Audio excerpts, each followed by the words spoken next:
This is our monthly Start My Wellness podcast, and Dr. Farrell is joining us today, and we have what I think is a really interesting topic that I think has gotten a lot more attention recently, but I think we're going to talk about it in a kind of a nuanced way that a clinician or a working mental health professional may think about topics like this. And so, Bill, I know you're going to do an introduction of our guest, so please go ahead, and then we'll kind of get into Sure, the. sure. Well, it's really my pleasure to introduce Dr. River Farrell, who serves as core faculty at the Michigan School of Psychology since 2022, although you've been affiliated with the school longer than that. You have a focus of treatment on gender and sexual minority clients, and you've given multiple presentations in that area. You have a from Clarkson University. I did my research, and an MA and Doctor of Psychology from the Chicago School of Professional Psychology in Chicago. You currently serve as a teacher, researcher, practitioner, and supervisor in gender and sexual minority therapies, and more generally with interpersonal relationships through individual couples and family therapy. I did my research and I found a quote from you that I think I want to share. You say in one of your profiles, as humans, we struggle at times with difficult thoughts, feelings, and situations. I do my best to help people open up, move towards their values, and be true to themselves. And I think that says it all. So with no further ado, I'd like to open up the discussion with Dr. Farrell in our discussion on gender affirming therapies. Thanks, Bill. That's super helpful. It's a really nice introduction, and I think it speaks to Dr. Farrell, to your kind of breadth of different experiences. Um, so maybe just as a starting point, can you share with the audience some of the work that you do with this particular population, and just to kind of frame our conversation, right? Because I know in preparation for this, we talked about how working with a person who may identify as transgender or is considering that or does identify that way, that there's a lot of heated debate in our society in many ways that doesn't necessarily capture the nuances of actual people's lives. What can actually, how a person, everybody's experience is somewhat unique, but can you speak to kind of the real world reality of what does some of this look like in practice, some of your work, just to kind of frame our discussion. We're talking about like real people in the real world who we actually interact with, and how do we try to help?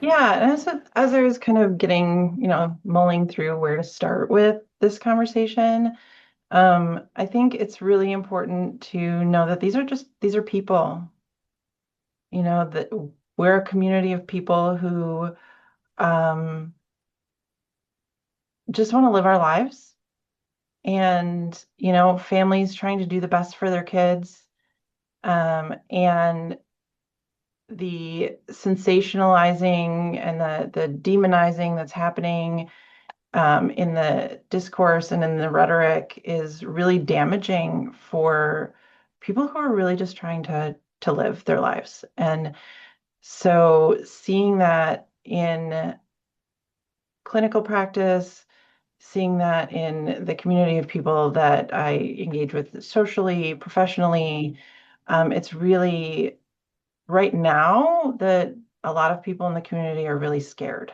honestly. So we're seeing a lot of fear, anxiety about what's going to happen, about confusion about why they're being treated the way that they're being treated, why such a small percentage of the population. Estimates vary from 1 to 3% of the population. So if you have 100 people in a room, you've got 1 to 3 people who identify as trans or non-binary.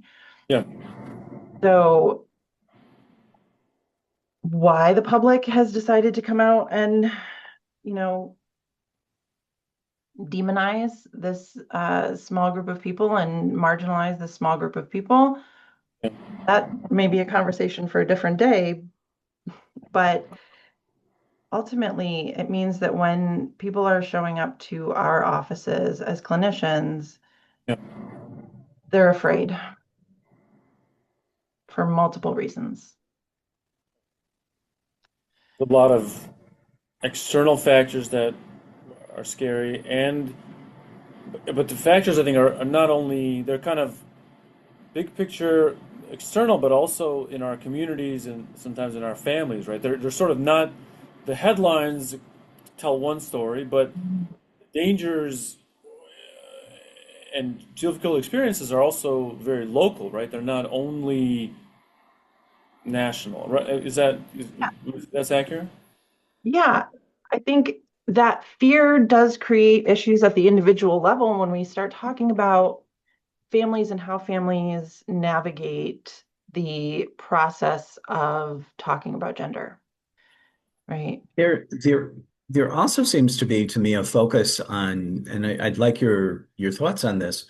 The general public focuses on the most extreme examples of gender affirming care, such as puberty blockers, hormone therapies, surgeries, which in actuality occupies a small percentage of gender affirming care that we give in this country. And yet the media sensationalizes that and kind of stirs the pot. I don't know if you would agree with that or if you have more to say about that. Oh, absolutely. I mean, there's that old saying from the media that if it bleeds, it leads, right? So they're going to take the most extreme examples to kind of be their clickbait articles or their things to catch people's attention. And in my work with uh, youth around kind of exploring gender and what does their gender look like and what does Yeah, that mean? Um, it really is more like, um, as clinicians, we talk about least restrictive care, right? We talk about you're going to do outpatient therapy, and then if that's not working, you're going to do maybe a partial hospitalization, and then maybe you need to do a hospitalization or residential. Like you step up care as sure. needed. When we're talking about gender exploration, it's very similar. The first things you're going to do when you're starting to talk about gender are very, it's just talk, right? First thing you're going to do is just talk about gender. Like, what does that feel like for you? What does that mean to you? And then maybe you'll do what I like to call gender experiments. Maybe you wear some nail polish or you cut your hair short. Things that are completely reversible, things that are not going to harm the person in any way. Like, how do you feel about that? How do you feel about that in the long term? How do you Yeah, feel about that in your body? Um, then there are social things like asking people to call you by a different name. People have nicknames all the time. You can change those. They're very fluid. Um, Legal name change stuff doesn't happen until much later, but it's kind of playing with those aspects of identity that are completely reversible that can help someone really identify what feels most comfortable for them. that's so interesting. I mean, I guess like in your experience, maybe that could happen. Like, what's the earliest age? Not that there's one answer to that, but like I'm thinking about this as that kind of exploration of one's identity or one's presentation or one's name or right. I mean, that could start as like in very early childhood in different ways right. So I'm just curious in your experience of working with young people, when do you see that happening, and what role do the caregivers or parents, in what way do they? Sometimes I'm sure it's helpful or not helpful. That's like a family challenge of how do you navigate? How does a family navigate some of these things that they're not? I don't mean they're bad things. I'm just saying these are things that can challenge a family potentially, right? Oh, absolutely. Yeah, it can be really challenging.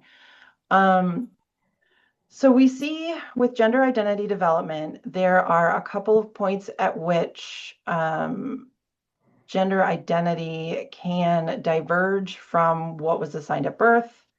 And the first place that that happens is right when a child is learning about gender and what gender is.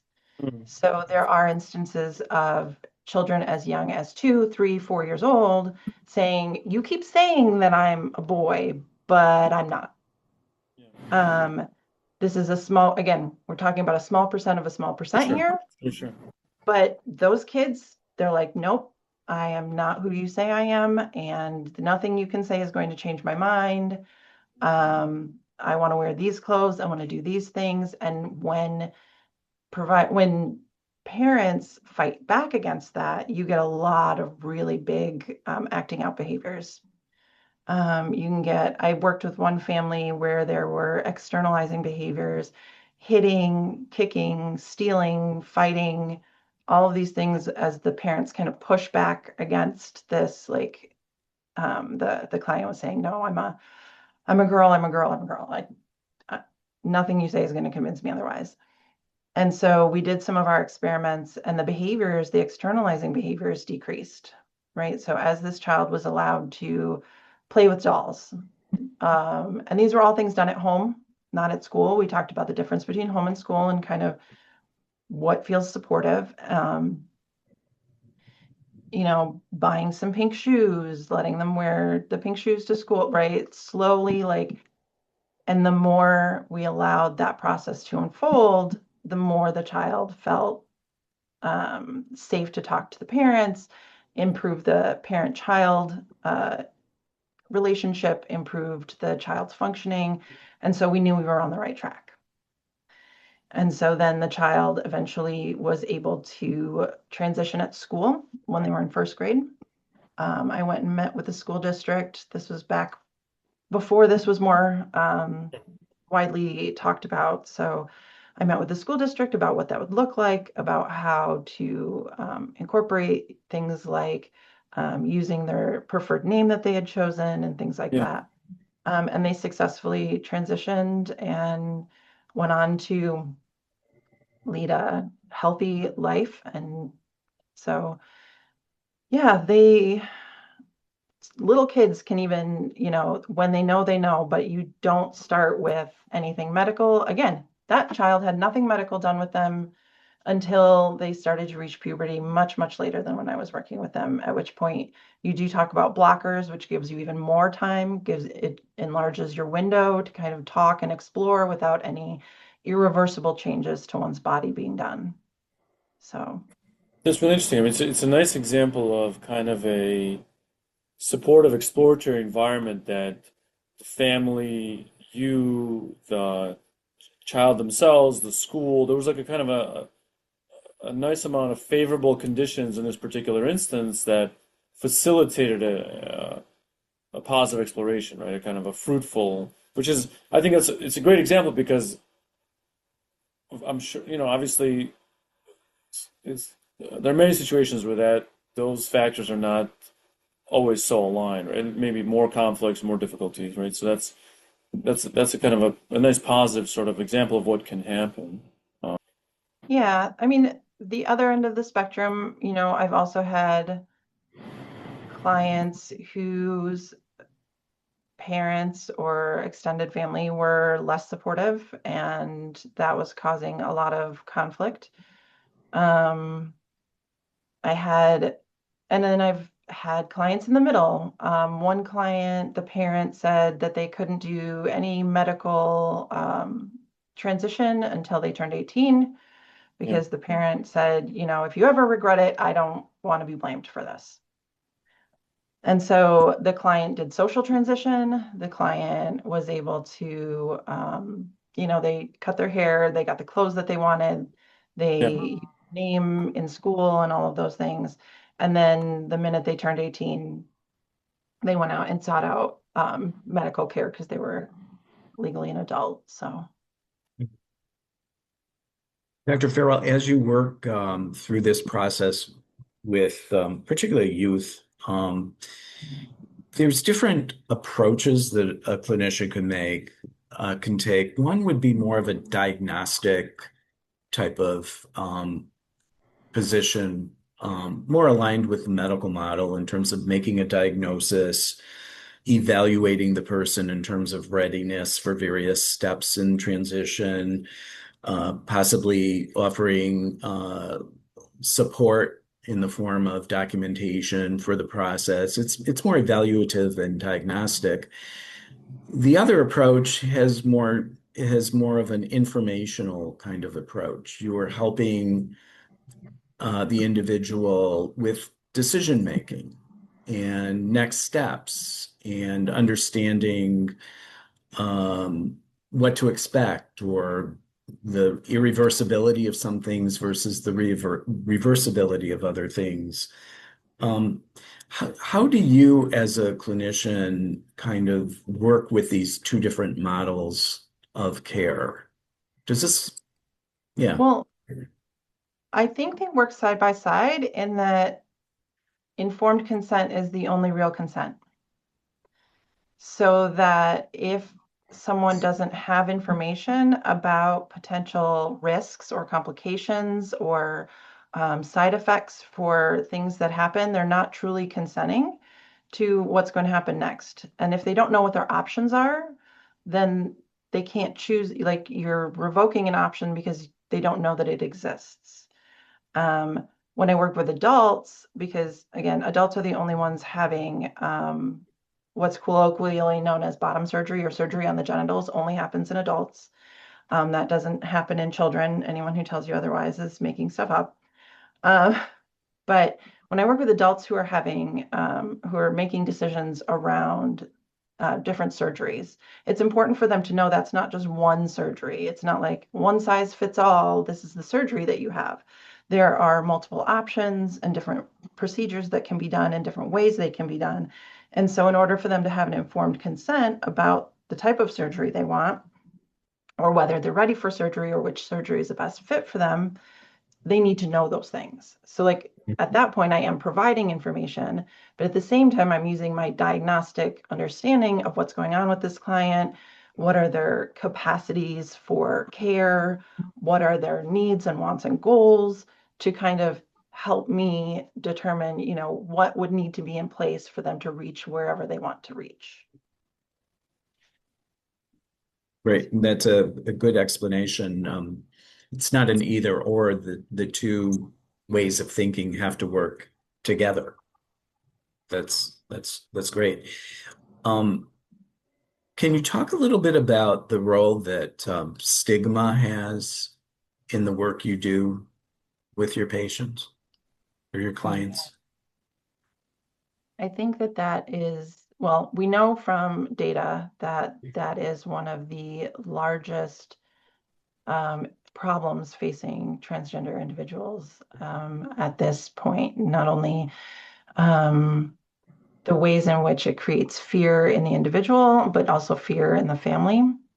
I've heard a lot of parents talk about being afraid for their child's safety because of the stigma, their ability to make friends, to socialize, to do all those normal social things that you want your kid to be able to do. Um, Right. and so if we if we could eliminate stigma, if we could eliminate hateful people from the world, I feel like the transgender community wouldn't have nearly the difficulties and the struggles that they have. One of the, when we talk about, diagnostics and is this, we talk about false positives and false negatives, right? So there's this idea of, is this person actually trans or not? And there's this question. A false positive saying this person is trans when they're actually not would lead to something called detransition, where they have transitioned either socially or medically, and then they move back to the gender they were assigned at birth. And that's been kind of a difficult thing to study because it is used to fuel the stigma against people. Oh, look, these false positives. You have all these false positives. Well, the rate of false positives, the rate of detransition, the highest rate I've ever seen cited in any study was 30%, which is wildly higher than any other study. Most studies range from 5 to 10%. of people who transition will at some point detransition. So I looked into this 30% number. I was like, that's really high. That's a lot higher. And the way that study was looking at detransition is they said, have you ever gone off your hormones for any reason for any length of time? There's a lot more to transition than hormones. Yeah. And we all know if you've ever struggled to get access to a medication for any reason, say that's financial reason or other logistical reasons, you go off your medication for a period of time, not because you want to, but because factors are getting in your way. And so when we look at the studies about detransition, that 5 to 10% in the typical study, more than half of the people who detransition do so because of stigma. They don't do so because they're not trans. It is not actually an indicator of a false positive. They do so because they cannot tolerate the hatred and stigmatization that is being launched at them from both inside their family and outside their family. And when we look at the suicide rates among transgender teens, I know people like to say, oh, you're making this up. The completed suicide rate is much lower and all of these things. And while I understand that using the fear tactic of would you like to have a trans teen or would you like to have a dead teen it's a visceral thing, right? That's a headline grabber. That's the other side of the argument using that if it bleeds, it leads mentality. But just the amount of distress when a child feels like their parent isn't supporting them is really significant. And I think the stigma drives parents either in fear or in misconceptions to then place that stigma on their child and to not support their child in a way that isn't even congruent with their own values of supporting their children. So yeah, I think stigma plays a really big role in how this is processed in families and in individuals. Are there any moderating variables that you can think of that actually provides an inoculation effect for people experiences this type of stigma? Is there anything that actually is protective of people? Yeah, parent support. Parent Uh, support.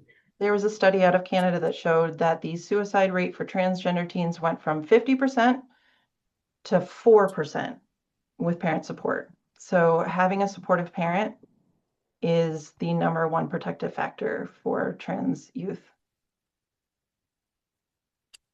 That's a big effect. We rarely see effects that big in psychology, right? Yeah, yeah, it's pretty amazing. And Right. speaking of parents, actually, that's a topic I wanted to ask you a little bit about. Um, what do you think, what do you see are the parents' dilemmas or challenges, right? Even like a supportive parent may be unfamiliar or not know how to respond, or they may feel constrained potentially by their own the cultural environment, like the community potentially that they inhabit, right? Or maybe the way that their own developmental experience, like what they sort of knew or how they were raised, so to speak, right? Some parents are very attuned to that, some are somewhat, attuned to those things. What do you think is like the parents' journey of how do they or the caregiver's journey, in terms of how they navigate that, how they try to help, or what stumbling blocks they face? What do you kind of see in your work with parents?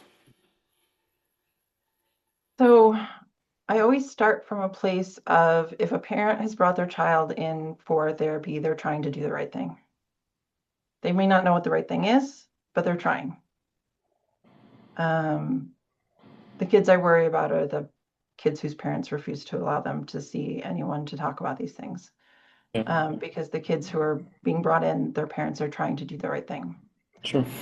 Um, now, when we start talking about what is the right thing, that's a very uh, individual conversation, right? Yeah, That's going to depend on cultural factors. That's going to depend on resources. That's going to depend on um, the relationship that they've had and the relationship that they want to have with their child.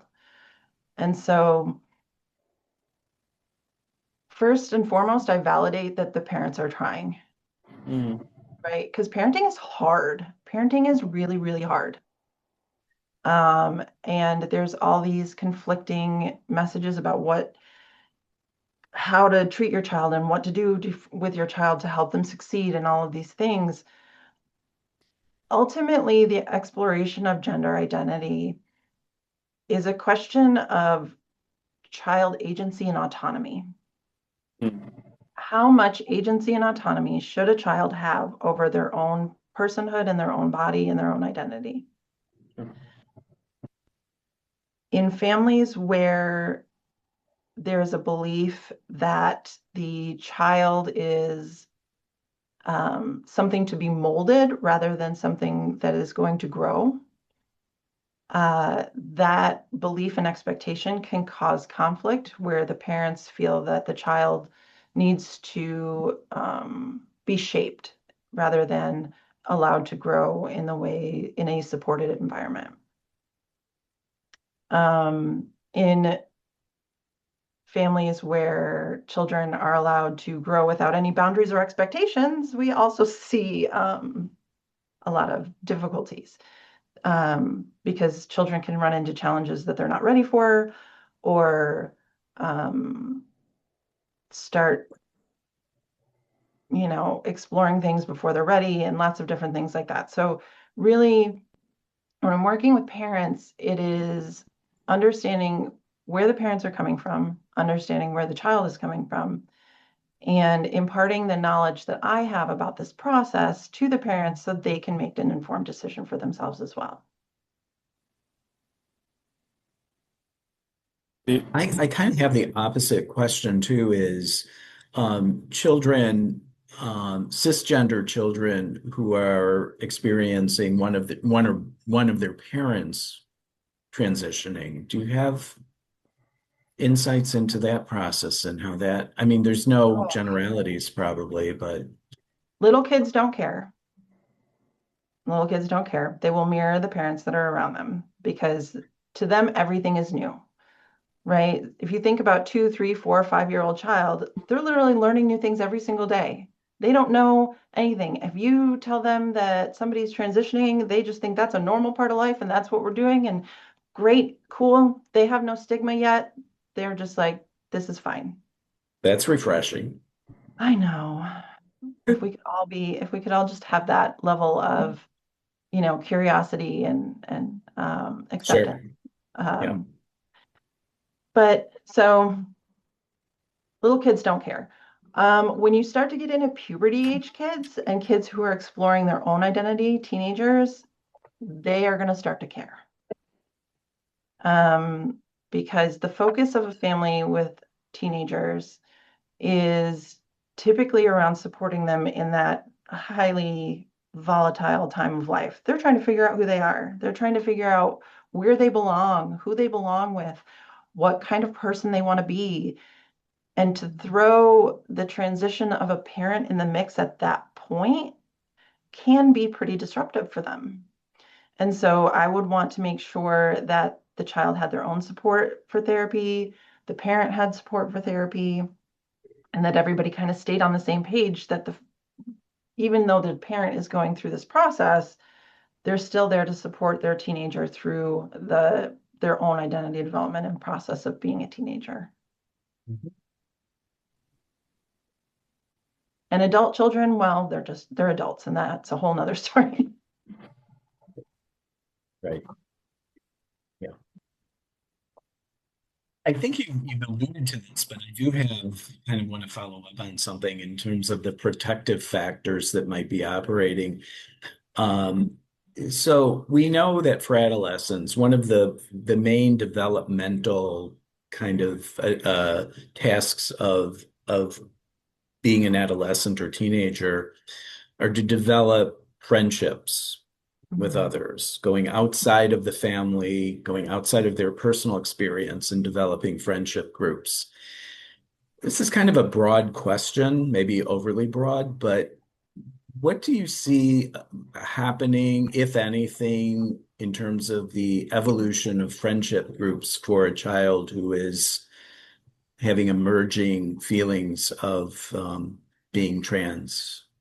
Is it disruptive? Is it, I mean, those are generalizations, I know, but what are your experiences and what you see? So my experience is that, again, when we're talking about teenagers, these teenagers were kids who were like, trans is something that you are and that you're born. So a lot of times they've already developed friendships that would be supportive of this sort of transition. So you Mhm. see assigned female at birth kid who's been a tomboy their whole life. And then everyone looks at them and they're like, yeah, I'm not really surprised. Like, you were friends with the boys anyway. Um, or you see the kid who maybe in their identity was like, I'm gay. Maybe they were like, I'm gay. And so they're already in the gender and sexual minority groups. They're in the LGBTQ groups. They're with a bunch of supportive people already. And so there is a really protective factor around having those communities available. There are places, especially rural areas, where those aren't available in person. Mhm. Um, and those kids tend to move online. And That's so, what's my next question about the role of social media. mhm. Yeah. Well, social media is a whole nother Yeah. topic, Yeah. but Right. Right. um, one of the benefits of online platforms, so say online gaming communities or online support groups and different like structured activities online, is that they do allow kids to feel seen with people who are similar to them. Because again, we're talking about 1% of the population. It's likely that if your high school is small and you've only got 100 kids in your class, you're the only one.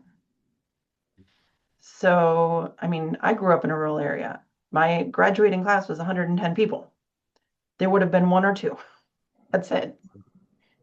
Um, Yeah. so, yeah, online spaces are good. There are also in-person support groups available for both parents and teens. Here in Michigan, we have the Stand with Trans group that runs parent support groups and kids groups that are both virtual and in person. Uh, one, go ahead, Billy. Were you going to say No, something? go ahead. Go Well, ahead. one follow-up question I think a lot about is, we have sort of a system where some things are decided on a state by state level, right? So, are there any kind of Michigan specific things that might be helpful to know for a family or a young person, just or for a clinician in terms of working with somebody who identifies as trans? Like is it, I don't know. I mean, obviously there's no perfect state in our country that does everything right, but I'm just curious, like what are there Michigan specific things that might be helpful to kind of keep in mind or be aware of? Yeah, so Michigan, we tend to, at least in the last 10 years, have been a fairly forward-thinking community. And so the state of Michigan has some good protections for LGBTQ youth, and um, we have the non-binary gender marker on our licenses. That's an option. Um, there are you can get your birth certificate gender changed. There are protections in the state constitution for your non-discrimination arguments and things like that. So um, Michigan is actually a pretty good state in terms of protections. Now, the one thing that has recently shifted is we lost our U of M pediatric gender clinic. So due to federal funding cuts, we did lose the pediatric gender clinic at U of M, which was one of the largest in the country. Um, but my understanding from, the emails and the providers and the listservs is that there are independent providers who are kind of an independent endocrinologists and things that are kind of picking up the slack from anyone who is looking to access care, but we're not taking away anyone's driver's licenses, so we're better than, Kansas. This is a devil's advocate kind of question. I know that many people in our audience don't think these things, but we may have exposure to some of these ideas. Can people be talked into assuming a trans identity by exposure to social media, um, pop culture, those kinds of things? People can be talked into questioning their gender, Okay. right? So you can be talked into questioning whether or not this is something that applies to you, Mhm. but through exploration and through the necessity of having what we're looking for is insistent, consistent, and persistent gender identity. Um, you're not going to be talked into being transgender because it's not something that you become. It is something that you either are or are not. Um, but I mean, anyone who works with adolescents knows that they sometimes come into the office and say, so I saw this TikTok about Right. dissociative identity disorder, and I think I have multiple personalities. That's exactly the point that I was going to. Yeah, those kinds of Yeah. things. Yeah. And so then you have to explore it a little further, and maybe you go through the criteria and you're like, what makes you think that? And if you work with teens, you also know the first thing out of your mouth can't be like, no, you're not. Yeah. Um, because then they'll just dig their heels in harder. So if you have a child who just out of the blue says, you know what, I saw this thing on TikTok and I think I'm trans. Just like with the client who said, I think I have dissociative identity disorder, you're like, Right. what makes you think that? Let's Right. explore that. Let's talk about it. So it's a process of exploration, is what you've been saying all along. There's no on-off button. It's always a process of exploration. And I think that's really important. I mean, clinicians, I think, understand that intuitively. It might be less, less considered in general population. But many different people might see this podcast. So I want to make sure that I cover a lot of different points of view and a lot of different kinds of ways of thinking about it. If we could shift a little bit, I have a question about gender dysphoria. Mm. Can you define that for us and tell us, like, is that inevitable? Is it seen frequently, seldom? What is it? And how do you address it clinically?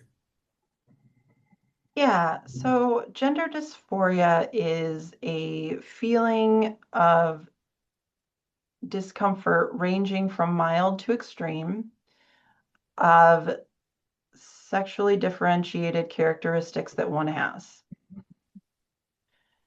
So, for example, it could be centered around different body parts. It could be centered around one's general presentation. And again, it sometimes is mild and it's sometimes more severe, depending on the individual that you're talking to. It is typically how one starts to identify their gender identity. Um, because if one is cisgender, one doesn't experience any gender dysphoria. Like there is a fit between how you present and how you are perceived and your identity of who you are. Um, there are, I have seen a couple of clients who did not experience gender dysphoria so much as they experienced the opposite end of the spectrum as gender euphoria. So they said, I'm kind of meh on being the gender that I am, but I'm really excited about being the gender that I identify as. And so those are more tricky, right? It's much more apparent when someone has gender dysphoria and a kid comes to you and says, I want to cut my penis off. You're like, okay, okay, okay, let's talk about this. Like, what's going on here? But when a kid says, yeah, I'm just kind of icked out by my body, like I don't care, like it's fine, I guess, but I'd really like it if I could transition. Like, okay, well, now we have to really dig into where that is coming from and why and what's going on. I've explained in the past, gender dysphoria is almost like wearing clothes that don't fit. And the more they don't fit, the more uncomfortable they are. But you're not allowed to change them. So if you had a pair of pants and a shirt and shoes that really, really didn't fit you, and they're giving you blisters, and you're telling people all the time, this doesn't fit, it really hurts. I can't even concentrate because I'm thinking about this thing that hurts me all the time. That would be some intense gender dysphoria. If you have something that slightly doesn't fit and you're like, it itches just in this wrong spot and only when I do this one thing, so I could just go about the rest of my life, with my arm down like this because the one shirt sleeve doesn't fit, or I could change my shirt. That's kind of one way to kind of explain to people who haven't experienced dysphoria what it's like. Are there psychiatric or psychological dangers associated with feelings of gender dysphoria? Is there a higher incidence of self-harm in that population? Do we have to be really sensitive to that? Yeah, so there is a potential for self-harm and self-mutilation.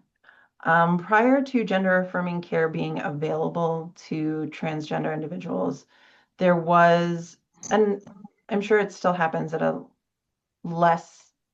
reduced rate, based on access. But there are cases of people who go so far as to engage in genital mutilation, Mhm. and attempting to cut off their own penises in a variety of ways. Um, Sounds excruciating and horrible. Mhm. Um, there is a higher incidence of things like anorexia. So for people who are assigned female at birth, if they're trying to avoid secondary sex characteristics like growing breasts, they can restrict their eating in order to not grow breasts and not have fat deposit on their hips and things like that that are part of the process of Yeah. estrogen-based puberty. So not transitioning can cause, and like this gender dysphoria that goes along with not being able to be congruent with one's gender can cause some significant distress and bodily harm. One follow-up question is how, in your experience, how do you differentiate between gender dysphoria and like a different version of self-criticism? Some of the things you're describing, a person could really criticize and not like or feel bad about their body in many different ways. One version is that the body that they're in doesn't align with how they experience themselves, or how, it's not the right body for their gender, so to speak, right? I guess is one way to say it. But there are many different, as therapists, we often see many times people come to treatment because they're very overly harsh. They don't know how to be more accepting or loving with themselves, whether it's their body or some other aspect of themselves. Sometimes they're not happy with some aspect of their body, and maybe they could make a positive change. Like if somebody's like sort of finds themselves coping with food, and that's not a good coping skill, and they want to take better care of themselves, or maybe find different, right? So there's so many different variations of how one feels about one's body, and expresses those things. I wonder what is in your practice. What are the nuances of what might alert somebody to the different presentations or different ways of understanding that kind of present? They're not I don't mean they're the same, but like how do you differentiate between that? Yeah, no, it's a good question because there is gender dysphoria and then there's body dysmorphia. Right. Sure. And the two are not mutually exclusive. And one of the things that I talk with my adult clients about, because they've, gone through transition, they've probably done some medical procedures, Yeah. is having a realistic view of one's body and when have we crossed the line from gender dysphoria to body dysmorphia. Because of the culture and the society we live in, one could theoretically continue to have cosmetic surgery after cosmetic surgery after cosmetic surgery, or we could accept our bodies for, how they are. Um, and part of that line is it based in gender or is it based in unrealistic expectations placed on us by society? Sure. Sure. So if it has to do with gender, that's more leads us towards the dysphoria route. If it has to do with, well, I have to have a six pack and abs and all, and like, I mean, you could go to the gym if you want. And at the same time, I don't think that's a realistic expectation that everybody in the planet who's a man has to have a six pack and, huge biceps. So really kind of talking about those things with the clients. Um, the place I see this come up most is trans women who have completed transition, but then go on to want additional surgeries. And at that point, you're looking at just like a cis woman wanting surgeries, how do we handle that? If a cis woman came into your office and was like, I'd really like breast implants, we're not going to be like, absolutely not. That's ridiculous because nobody ever has breast implants. But we're also going to say, having surgical procedures runs a risk. There's a cost associated with that. Tell me about your reasoning. Like, what makes you want? So those are the same conversations that you would have, Yeah. because at that point, it's not just gender anymore. We're talking about body For sure. dysmorphia. For sure. That makes sense. Is that relatively rare, relatively common, somewhere in between? I mean, from your clinical experience. From my clinical experience, it's about as common as it is in cisgender women. Yeah, that's what I would expect. Yeah. Okay. So, Yeah. Are there situations where, and I'm speaking to as the clinical audience here, where someone may present for psychotherapy without gender identity being an initial issue, but it emerges in the course of treatment? And what can you say that might help clinicians who are perhaps not specialists in gender identity or gender affirming therapy? What would you say to therapists in that situation? first and foremost, don't panic. Referring that client immediately is going to not only rupture the relationship, but it is going to cause potential negative associations with the client and their perceptions of their gendered self. So don't panic. Second, like anything else, you can seek out consultation and education, right? It's like if you've been working with a client and suddenly they tell you that they've been hearing voices and you don't usually work with clients who are psychotic. You have to consultation, education, just like anything else. The second thing is curiosity goes a long way. Just be open and curious while you're getting the consultation and the education around different specialized areas. Just ask them, what makes you think that? What Yeah. makes you feel that way? How do you feel during different gendered activities? What are your thoughts on this? What makes you bring that up? So, What about Oh, there's a question from the audience actually. So one question is, um, this Dr. Farrell, I think this is referring to you. Do you yourself provide consultation if somebody's looking? I think this is a clinician question, or could you, in the show notes, so to speak, when we publish the episode, maybe we could either include your information or anybody you might recommend, because people might be that might be a really good resource for some of the attendee or the viewers in terms of like who might they consult when they have these kind of questions, right? So before you answer that Yeah, question, that kind of preempts my last topic here that I wanted to introduce is your role. Certainly, your role as a faculty member at MSP is quite important to your professional life, but you also are co-owner of Equip Counseling in Royal Oak,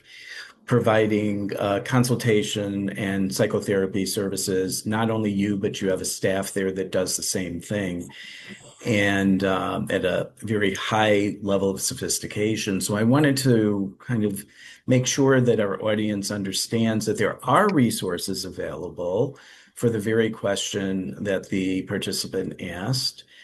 And if you could kind of respond, like what do you do? What can you offer? What yeah, is out there in the community? Yeah, so at Equip Counseling, we offer individual, group, family, couples therapies, all focused around the LGBTQ, queer, trans communities. We have specialists in trauma, eating disorders, substance use. Um, those are all things that are really common in the community. And especially relationship counseling is a specialty for us because it's not always easy to find someone who does same-sex couples counseling. yeah. Um, or couples counseling around one of the partners is transitioning, right? Like that's another area where things can get tricky. So we are also hoping to spin up some continuing education soon. Um, but until then, I do recommend the Affirmative Couch website, and I can give you that for the show notes.